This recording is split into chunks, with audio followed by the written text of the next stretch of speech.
America जितने मर्जी tariff लगा ले, चीन की मसनूआत के बगैर अमेरिका नहीं चल सकता। चाइना के ऊपर करप्शन है। वो शख्स जिसको आप करप्शन के इल्जाम में पकड़ लें तो उसको कैपिटल सेंटेंस मिलती है, सजाए मौत, और उसके लिए जो गोली है उसके पैसे उसके वरोसा से लिए जाते हैं। ये 80s तक पाकिस्तान चीन की मदद किया करता था। हर मिशन में कोई ना कोई पाकिस्तानी चीज जाती है, पाकिस्तान का परचम वहां पहुंचता है, पाकिस्तान के चावल वहां तक पहुंचते हैं, पाकिस्तान को वो कहीं पे भी पीछे नहीं छोड़ते। चीन के बारे में ये तासुर है कि ये तो रत्बो जाबिस खाते हैं, पता नहीं क्या क्या कुछ खा लेते हैं। इसमें क्या है, मतलब खाने की क्या हैबिट्स हैं चाइनीज के? अच्छा, उसमें ना बिल्कुल जो चीज़ें हम सोशल मीडिया पे देखते हैं इनमें कहीं ना कहीं हकीकत मौजूद है। जरा दस दो ना। मसला आप इन्हें देखेंगे कि बाकायदा फूड स्ट्रीट्स में बिच्छू आपको मिलेंगे, अच्छा। वो आप बारबेक्यू उनका खा सकते हैं। फिर आप मेंढक, आम आपको जब आप मछली खरीदने जाते हैं तो मेंढक आपको साथ, उसी पौंड में मेंढक मौजूद है, उसी में मछली मौजूद है। कछुए का गोश्त बहुत ज़्यादा खाया जाता है। चूहे भी खाते हैं? चूहे कम कम लोग, जो पुराने लोग हैं वो खाते हैं, चूहे खाते हैं। लेकिन अभी नहीं ये। अच्छा, फिर इसमें कोविड के बाद का जो चीन है ना उसमें तब्दीली आई। कोविड के बाद जो इस तरह की जंगली चमगादड़ भी हयात, खाते हैं? सूप वगैरह में कहीं डालते थे पहले। चमगादड़ लेकिन अभी कोविड के बाद पाबंदी लगी है इस अच्छा, पर। कोविड बोलने के बाद लगे। जंगली हयात जो नुकसानदेह है उसको आप नहीं खा सकते। अच्छा, फिर उन्होंने चमगादड़ों पे, चूहों पर, इन चीजों पर इस पाबंदी तरह लगा की जो नई नस्ल है ना वो तो मैकडोनल्ड और KFC और इस तरह की मॉडर्न चीज़ें खाने वाली है। जो पुराने बाबे आप कह लें कि उनके जो मिथ्स यहाँ पे भी बनी हुई हैं कि जनाब ये चीज़ खाएंगे तो आप इस चीज़ से बचे रहेंगे, जड़ी बूटियाँ बहुत ज़्यादा खाते हैं, इस तरह की अच्छा, चीज़ें। अब आते हैं, थोड़ा सा ये बताएं कि चाइना के ऊपर करप्शन है। करप्शन हर उस माशरे में है जो तरक्की पजीर है। तरक्की याफ्ता माशरों में भी हमें करप्शन नज़र आती है, लेकिन करप्शन के साथ चीन में डील किस तरह किया जा रहा है। वो शख्स जिसको आप करप्शन के इल्ज़ाम में पकड़ लें तो उसको कैपिटल सेंटेंस मिलती है, सजाए मौत, अच्छा। और उसके लिए जो गोली है उसके पैसे उसके वरोसा से लिए जाते हैं। ओए होए होए होए होए। तो ये आप अंदाज़ा लगा लें, तो करप्शन है। थोड़ा बताएं, थोड़ा आपने कुछ मिसालें भी डिस्कस कर रहे थे तो। बिल्कुल, इसमें कुछ कम्युनिस्ट पार्टी ऑफ चाइना के ओहदेदार भी इसमें मुलव्वस पाए गए।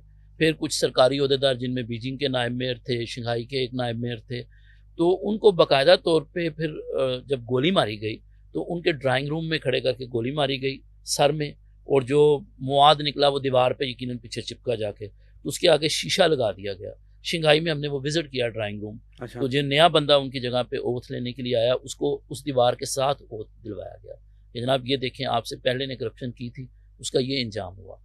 अच्छा, फिर अगर आप किसी अवामी ओहदे पर हैं और आपके पास फाइनेंशियल पावर्स हैं तो आप पासपोर्ट नहीं रख सकते अब नए कानून के मुताबिक। अच्छा। जी, अगर आपने बाहर जाना है तो उसके लिए बाकायदा आपको 3 या 4 महकमों से क्लियरेंस लेनी पड़ती है, फिर आप बाहर जा सकते हैं। ओहो। फिर प्रेसिडेंट शी जिनपिंग ने एक मुहिम शुरू की, उसको नाम दिया गया चीनी में, पंजाबी में या उर्दू में आसमानी जाल का नाम दिया गया। उसके तहत 2200 के करीब वो लोग जो बड़ी करप्शन करके चीन से भाग गए थे, यूरोप, अमेरिका और दीगर जगहों पे उन्होंने पनाह ली हुई थी, उन्हें वहाँ से वापस लाया गया और ला के उन्हें अकाउंटेबल किया गया और उनको डेथ सेंटेंस मिली है। सजाए मौत? जी, कितने लोगों को सजाए मौत दी उन्होंने? ये तो फिगर तो मेरे पास एग्जैक्ट नहीं है, लेकिन जो भी बड़ी करप्शन में मुलविस पाया जाता है उसका अंजाम फिर यही है। सुनाओ पाकिस्तानियों को, गल समझ आ रही? कोई इस तरह का काम यहाँ हो जाए तो सारी कौमी पाए लग जानी है। ऐसे ये मुझे बताइएगा सर, ये करप्शन पे आपने गुफ्तगू कर ली, अब 2-3 चीज़ों पे पाकिस्तान के बारे में चाइनीज क्या सोचते हैं? देखिए, मैंने जब शुरू की हमने बातचीत, हमें वो कहते हैं बाथिए, आयरन ब्रदर्स कहते हैं। पाकिस्तान की तरक्की के हर लम्हे को वो इंजॉय करते हैं, और पाकिस्तान पे जब कोई बुरा वक्त आता है तो वो हमसे ज़्यादा दुख का मुजाहरा या दुख का एहसास जो है उनके लहजे में होता है। प्रोफेसर थांग है, जब ये हमारी शायरा कराकरम बन रही थी तो उसमें मुतरजम की हैसियत से आए थे। 85 साल उनकी उम्र है, मेरे साथ राब्ते में रहते हैं। तो वो यही कहते हैं कि पाकिस्तान ने चीन का हाथ उस वक्त पकड़ा था जब दुनिया में चीन को कोई नहीं मानता था। पाकिस्तान ने सलामती कौंसिल में चीन को जो मुस्तकिल नशिस्त है वो पाकिस्तान के मुकदमे से उन्होंने जीती। फिर मौजूदों को जो पहला त्यारा था वो पाकिस्तान एयरफोर्स ने लिया। फिर चीन में दीवार चीन की बड़ी अहम चीज़ मैं आपको बताने लगूँ कि उसकी एक बुर्जी है, उसके साथ एक बोर्ड लगा है। मोहतरमा बेनज़ीर भुट्टो साहिबा के दौर में पाकिस्तान ने वहाँ पर इमदाद दी और उस दीवार के उस हिस्से को मुरम्मत करवाया गया और वो सियाहत के लिए खोला गया। तो पाकिस्तान ने ये 80s तक पाकिस्तान चीन की मदद किया करता था। तो उन्होंने कहा कि आज जब हम तरक्की के ज़ीने तय करते हुए इतने ऊपर आ चुके हैं और हम अपने भाई का हाथ पकड़ने की कोशिश करते हैं तो अक्सर वो स्लिप हो जाता है हमारे हाथ से। तो वो ये तो कहते हैं। वो ये कहते हैं, तो हम कहते हैं आपको खुद अब सोचना होगा, अपनी पॉलिसीज़ को कंसिस्टेंट करना होगा। आपकी कोई भी हुकूमत हो, जमहूरियत हो, गैर जमहूरी हुकूमत हो, हमें इससे कोई गर्ज़ नहीं है। हम ये कहते हैं कि आप कंसिस्टेंसी लाएँ अपनी पॉलिसी में। आप 30 साल के लिए, आप 20 साल के लिए एक मनसूबा बना लें और उस पे चलते रहें। हम आपके साथ खड़े हैं। और चीन आपने देखा है कि हर लम्हे हमारा पाकिस्तान का साथ देता है, लेकिन हम खुद कहीं न कहीं वो हाथ छुड़ा लेते हैं या हम दूसरी तरफ देखने लगते हैं। अच्छा, ये बताइएगा कि अभी जो हालिया टेक्नोलॉजी की जो ट्रांसफ़र हुई है, टेक्नोलॉजी जो पाकिस्तान को ट्रांसफ़र हुई है, इस हवाले से क्या कोई है मालूमात कि किस किस्म क्या वो पाकिस्तान को हमेशा से टेक्नोलॉजी ट्रांसफ़र कर देते हैं? इसकी क्या वजह है? अच्छा, उसमें देखिए वो पाकिस्तान को एक तो बिल्कुल अपना भाई समझते हैं, स्ट्रेटेजिक पार्टनर बिल्कुल समझते हैं। स्ट्रेटेजिक पार्टनर भी हैं। जब प्रेज़िडेंट शी जिनपिंग ने 2013 में belt and road initiative announce किया, तो उसका जो फ्लैगशिप था, वो सीपैक की सूरत में हुँ। हमें दिया गया। यानी जब भी वो कोई चीज़ दुनिया के लिए लेके आते हैं, तो सबसे पहले आपको रखते हैं, पाकिस्तान को रखते हैं। अच्छा, जब दिफ़ाई सलाहियत की बात आती है, तो उसमें भी उन्होंने जब भी कोई नई चीज़ दिफ़ा के हवाले से इख्तिरा की है, तो पाकिस्तान को उन्होंने उसकी जो तहकीक है उसमें शरीक किया है। अभी क्वांटम कम्युनिकेशन में चीन में अब काम शुरू हो चुका है। 6G तो अब पुरानी बात वहाँ होने लगी है। तो उसमें भी पाकिस्तानी यूनिवर्सिटियों के स्टूडेंट्स और प्रोफ़ेसर जो हैं, उनको वो टेक्नोलॉजी के हवाले से गाइड करते हैं। फिर चीन ने जब अपना सैटेलाइट सिस्टम 2022 में लॉन्च किया, बैदू सैटेलाइट नेविगेशन सिस्टम, तो पाकिस्तान पहला मुल्क था जिसको मुकम्मल एक्सेस उसकी दी गई। फिर चीन के जो सैटेलाइट सिस्टम है, इससे पहले पाकसैट 1R जिस पे हम गए, स्पार्को के ताउन से, या स्पार्को ने चीन के हुँ, ताउन से, हुँ। वो भी चीन ने मुकम्मल उसके लिए पाकिस्तान को उसमें आज़ादी दी।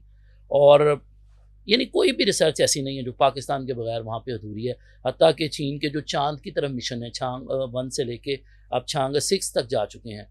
तो हर मिशन में कोई ना कोई पाकिस्तानी चीज़ जाती है। पाकिस्तान का परचम वहाँ पहुँचता है, पाकिस्तान के चावल वहाँ तक पहुँचते हैं। तो पाकिस्तान को वो कहीं पे भी पीछे नहीं छोड़ते। ये मुझे बताइएगा कि अमेरिकन्स के हवाले से वो क्या सोचते हैं? अमेरिकन तो चीनियों के बारे में पता नहीं क्या सोचते हैं। चीनी जो है ना इस वक़्त बन चुकी है एक बिज़नेस कम्युनिटी टाइप एक नेशन बन चुकी है। तो वो उनको अपना बेहतरीन मंडी समझते हैं।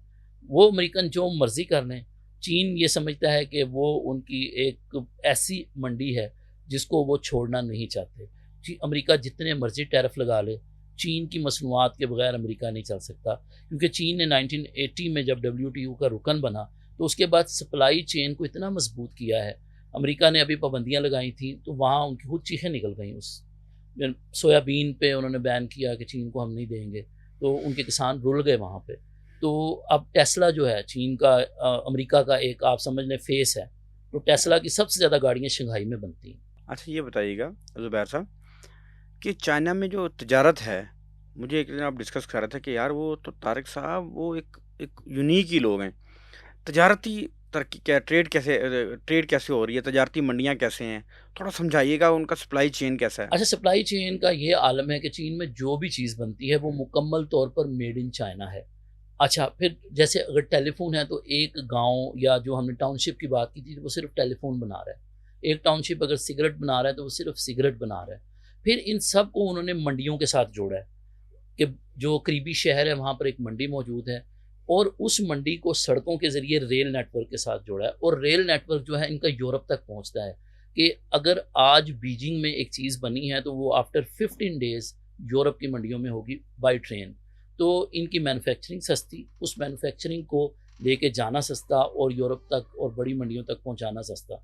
तो इस वजह से चीन की जो मईशत है वो तेज़ी के साथ तरक्की कर रही है। और अब तो चीन ने ये छोटी छोटी चीज़ें बनाना जो है वो वैसे ही तरक् कर दी है। अब चीन हाई स्पीड ट्रेन बना रहा है। चीन की जो बुलेट ट्रेन फिशिंग ट्रेन है वो जापान की बुलेट ट्रेन से बहुत आगे है। अब चीन ने मैगलेव ट्रेन बनाई है जो 1000 किलोमीटर फ़ी घंटा की रफ्तार से चलेगी। फिर चीन ने C919 तैयारे बनाए हैं जो इस वक्त टक्कर दे रहे हैं बोइंग को और एयरबस को। फिर चीन ने अपना जो है क्रूज शिप वो अपना बना लिया है। चीन ने अपने रॉकेट्स बना लिए हैं जो मरीख तक पहुंच चुके हैं। तो जो हाईटेक इंडस्ट्री है चीन की वो भी अरूज पर है और जो कॉटेज इंडस्ट्री है वो भी इस वक्त अरूज पर है। पाकिस्तान के लिए क्या सबक है? पाकिस्तान के लिए सबक ये है कि आप सी पैक के सम्राट से भरपूर फ़ायदा उठाए। इस वक्त जो सीपैक का फ़ेज़ है, ये टेक्नोलॉजी ट्रांसफ़र का फ़ेज़ है। आप खुदारा यहाँ पे उनको वेलकम कीजिए। जो आपने इंडस्ट्रियल जोन्स बनाए हैं, उस हवाले से जो वादे थे, उन्हें सिक्योरिटी देने के हमें उन्हें पूरा करना चाहिए। वहाँ पर जो उन्हें सहूलियत देने के वादे थे, वो पूरे करने चाहिए। चीनी बिजनेसमैन इस वक्त जो छोटी चीज़ें बनाने वाले हैं, वो तरस रहे हैं कि उन्हें दुनिया में कोई जगह मिले और वो वहाँ जाके प्लांट्स लगाएं। छोटी इंडस्ट्री में क्या है? Electric bikes. छोटी इंडस्ट्री में सोलर पैनल्स हैं। छोटी इंडस्ट्री में आपकी पूरी ये एलसीडीज, एयर कंडीशंस, ये छोटी इंडस्ट्रीज अब वहाँ समझी जाती हैं। तो वो बैठे हैं कि अब उसमें श्रीलंका ने बहुत फ़ायदा उठाया है। बांग्लादेश में तो ट्रेन तक बननी शुरू हो चुकी है। तो हमें इन्हें मौका देना चाहिए, क्योंकि इमदाद से हम नहीं चल सकते। हमें अब आगे बढ़ के टेक्नोलॉजी लेनी होगी, उससे यहाँ रोज़गार भी आएगा और ज़र मुबादला भी हमारा बचेगा।